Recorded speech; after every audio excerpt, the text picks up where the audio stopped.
licenciado Eduardo Rivas. Bienvenido a la radio, Eduardo, ¿cómo estás? Muy bien, buen día, Daniel. ¿Cómo estás vos? No tan bien como usted, pero estamos. Bueno, hay que hacer el esfuerzo, ¿eh? Mañana me voy a vacunar, así que, qué sé yo. Segunda dosis, ¿qué le parece? Me parece muy bien. Tiene una suerte que no muchos tienen, lamentablemente, pero bienvenido sea. Eso no implica que hay que dejar de cuidarse, pero es una tranquilidad saber que si uno se contagia no va a ser con la misma virulencia que si no estuviera vacunado. Qué bárbaro. Pues ya puede ser más allá de licenciado en ciencia política, médico usted. No hay que hablar de lo que uno no sabe. Ya lo sé. Hoy abrí el programa diciendo eso, que cuando usted puede ser filoso, puede, en su análisis, se puede disentir inclusive, lo que nunca Eduardo Rivas va a escribir algo sin tener la certificación previa de lo que escribe. Y eso me consta durante tantos años que publicás tu columna en nuestro multimedia. Así que lo dije hoy, mirá vos, lo dijiste vos sin saber que yo lo había dicho. Bueno, gracias por decirlo, pero me parece que es la forma en la cual uno tiene que proceder, digo. No todos proceden igual, ¿eh? No después uno puede coincidir o no, y yo tengo diálogo con la gente a la cual critico y demás, pero precisamente porque, a ver, la crítica tiene como objetivo que se mejore, es presentar una alternativa de pensamiento para explorar otro camino y analizar si ese puede ser una mejor vía para que las cosas funcionen mejor. Digo, no sirve de nada la crítica por la crítica misma. Exactamente. Y me parece que cuando uno habla, tiene que tener respaldo de lo que dice, porque el tirar palabras al aire no tiene ningún sentido. Sí, no vale de nada, porque, a ver, y me parece que también que eso es lo importante, que uno cuida las cosas que dice y la forma en la que lo dice, y después uno puede coincidir o no, pero como bien decías vos, es tener el respaldo atrás de, yo lo digo por esta razón, por esta prueba, por esta constancia, y algo que sustente que lo que uno afirma. Sí, señor. Y ya que estamos en ese tema, ahora que estamos en campaña, las fake news, ¿cómo se dice? Las noticias falsas en las redes sociales. Las fake news. Las fake news, tenés razón, las fake news. ¿Están a la orden del día o no? ¿Vos las podés discernir? Bueno, a ver, eso de fake news es darle un nombre diferente y una clasificación diferente a algo que conocemos desde hace tiempo. A la mentira. Que sí, es el chisme, el rumor. El tema es que en estos casos quien las afirma tiene un reconocimiento social que hace que uno crea. Claro. Si yo le escribo a mi hermana y le digo, pasó tal cosa, mi hermana le va a dar entidad porque se lo digo yo. Claro. Y ella se lo manda a una amiga y le da entidad porque la amiga. Y en esta época de redes sociales en donde circula tanto la información, muchas veces uno termina dándole entidad a la noticia por quien la envía y no por la noticia en sí misma. Exactamente. Muy y eso hace explicado. Que reiteradamente mucha gente termine cayendo en el error. Y bueno, hay mucha gente que hace política a partir de eso y va organizando su propio discurso a partir de generar una verdad paralela que poco tiene que ver con lo que realmente ocurre. Y en estas épocas en donde las noticias circulan tan rápido y una noticia tapa la otra, bien, porque, a ver, si hablamos de los vacunados VIP en Zárate, por ejemplo, sí, parecía que hubiera pasado muchísimo tiempo y pasaron 5 meses. Y ya nadie habla del tema y ya nadie le preocupa y siguen caminando las mismas calles que caminamos nosotros y no pasa nada. Entonces, esto es instalar un tema para hacer una opinión, un clima de opinión en determinado momento y mañana será otro tema y esto se olvidó y si en el momento nadie lo rebatió, quedó ahí instalado y se sigue adelante. ¿Qué pasó? ¿Cómo estás viendo, aprovechando esto que estás hablando, cómo estás viendo que se está desarrollando esta campaña previa a las PASO? Me parece que recién estamos en los comienzos y es como el automovilismo, dirían, están calentando motores. Todavía no se salió a la pista a correr. Me parece que hay mucho para explicar antes de poder hablar de las PASO. Me parece que los candidatos del oficialismo y quienes no fueron candidatos en el oficialismo deberían explicar por qué en el Frente de Todos hay una sola lista, por ejemplo. En el caso de Juntos, me parece que lo que tienen que explicar es exactamente lo contrario. No, ¿por qué hay tantas listas? ¿Qué es lo que los diferencia? Porque está perfecto, yo coincido en la importancia de la democracia interna y demás. Ahora, ¿qué es lo que los separa? Porque esto es una interna, con lo cual después necesariamente quienes cumplan con las condiciones que las propias alianzas se han autoimpuesto van a integrar la misma lista. Entonces digo, ¿qué es lo que los separa? ¿Por qué tantas listas? ¿O es una cuestión de nombre? Me parece que esas son las cuestiones iniciales. Y después sí, hablar de lleno de qué es lo que se quiere hacer. No, ¿cuáles son las propuestas? Claro, no hay plataforma política, como antes se escribía y se comprometía, ahora es todo propaganda. Es que todo termina siendo en me cae simpático o no el candidato o la candidata, o voto a este en oposición a aquel otro o aquella otra. Entonces no hay un asidero, digamos. Uno termina por ver que la gente se define más por no me gusta aquel otro, entonces voto a este. Uh-huh. Y digamos, un voto por la negativa y no porque me interesa votar a este ciudadano.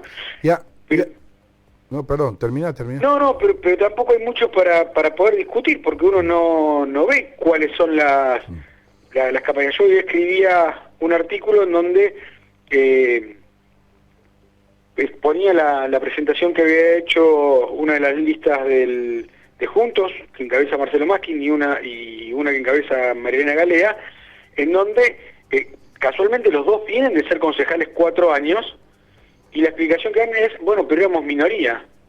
Y está bien, digo, hay una mayoría y hay una minoría.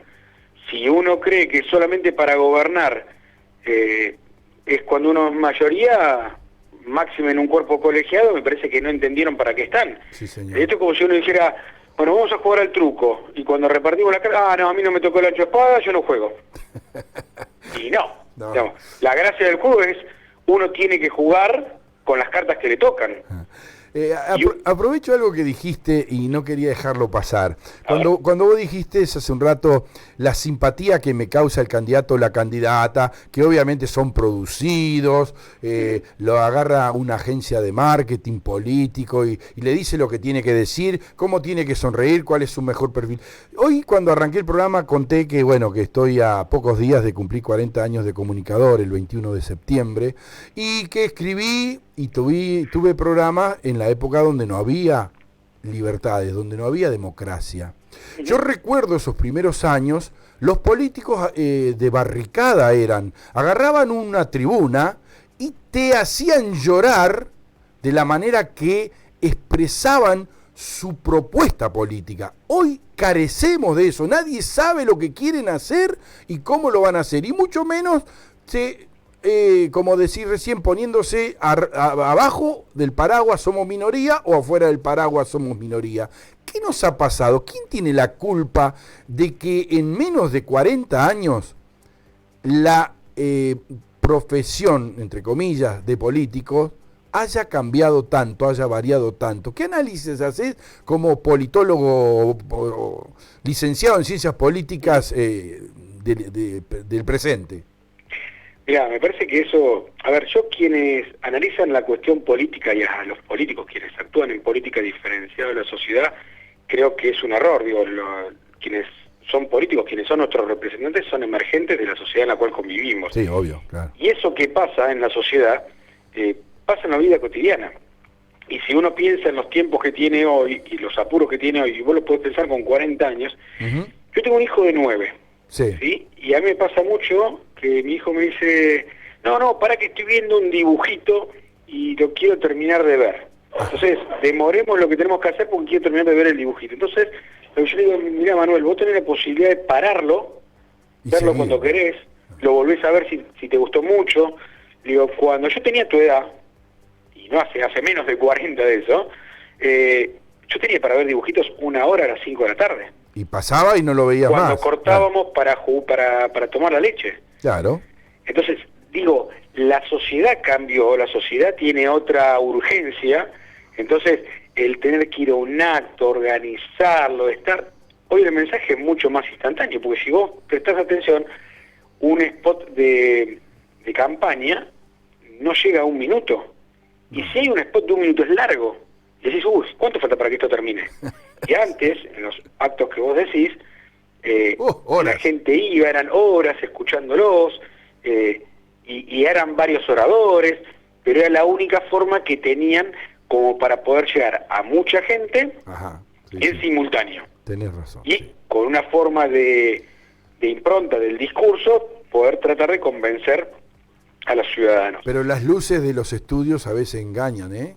No es lo mismo que ver al candidato cara a cara, y si yo me acuerdo una vez en un acto en Varadero, del Partido Socialista, que era un partido recontra respetado y sigue siendo en Varadero, alguien estaba en la tribuna diciendo algo y alguien levantó la mano y lo cuestionó y se armó un debate en medio de la calle, en la plaza. Bueno, pero hay una cuestión de, a ver, vuelvo a lo mismo, me parece que es un emergente de la sociedad. ¿Cuánta gente de la sociedad está dispuesta a sostener un debate? Vos, y a mi juicio me enorgullece de haber estado en ese momento, organizaste un debate en el centro de comercio. Con una silla vacía. Exacto. ¿Qué debate hubo? Y esto estamos hablando de 6 años atrás. ¿Qué debate hubo? ¿Qué intercambio de ideas? Porque es un cúmulo de monólogos. Es ese mismo acto que se hacía antes, nada más que los ponemos a todos juntos, les decimos sobre qué temas tienen que hablar, y hablan en el debate, y el debate entre comillas, porque no hay un debate real. Y me parece que ese debate real no lo hay en la sociedad, porque cuando uno piensa diferente, prima la lógica de amigo-enemigo en lugar de la lógica de adversario. Y hay amigos que se han dejado de hablar y hay familiares que se han dejado de hablar. Familias rotas, por la discrepancia política. Sí, señor. Cuando uno podría decir, bueno, a ver, yo no lo veo de la misma manera. Yo te decía más temprano que cuando yo critico y como tengo fundamento, uno puede coincidir o no, pero nadie puede decir que hablo por hablar. Digo, y yo hablo con las mismas personas a las cuales critico, no con todas, pero con muchas hablo. Y les pongo, mira, para mí esto está mal por tal y tal cuestión. Y tengo la suerte de poder debatir esto a todas las fuerzas políticas, en el oficialismo y en la oposición. Y decir, mira, yo no coincido, pero esta es mi forma de ver las cosas, y escucho tu argumento, porque a lo mejor vos me convences de algo que yo no veo. Entonces me parece que si como sociedad no logramos recuperar eso, es muy difícil que se lo podamos exigir a los políticos. Porque, para decirlo de manera sencilla, los políticos no son marcianos que llegaron en una nave espacial. Exacto. Son los vecinos que viven casa por medio con nosotros, los que caminan las mismas calles, los que trabajan en la misma sociedad en la cual estamos nosotros. Entonces, el principal planteo que deberíamos hacernos es hacia nosotros mismos de cuántas de esas cosas que le reclamamos a los políticos nosotros hacemos. Bien, le reclamo a usted el contenido o el título de la columna de mañana para cerrar esta linda charla. Y vamos a hablar de COVID, porque hace rato que no hablamos de la realidad del COVID en Zárate, y no es necesario hablar solamente cuando la realidad no es la que nos gustaría. Afortunadamente, los números, prefiero ver el vaso medio lleno, los números están estables y bastante lejos de los picos que supo tener Zárate en cuanto a contagios. Como bien decías vos que ibas a vacunarte, el avance de la campaña de vacunación, y hablar un poco de cuál es la realidad del COVID en Zárate. Esperamos la columna mañana en www.eldebate.com.ar. Que tenga buen día a partir de las 8 la columna, ¿eh? Bueno, yo pensé que era a partir de las 8 de buen día. No, a las 8 de la mañana ya estará online, si Dios quiere. Mándela muy bien. Mándela temprano, eso sí. Me extraña. Igualmente, como le digo siempre, gracias por dejarnos decir y contar lo que pensamos, a veces coincidiendo, a veces discrepando, pero con el respeto de decir siempre lo que uno piensa. Que tenga muy buen día. Usted también. Hasta la semana que viene.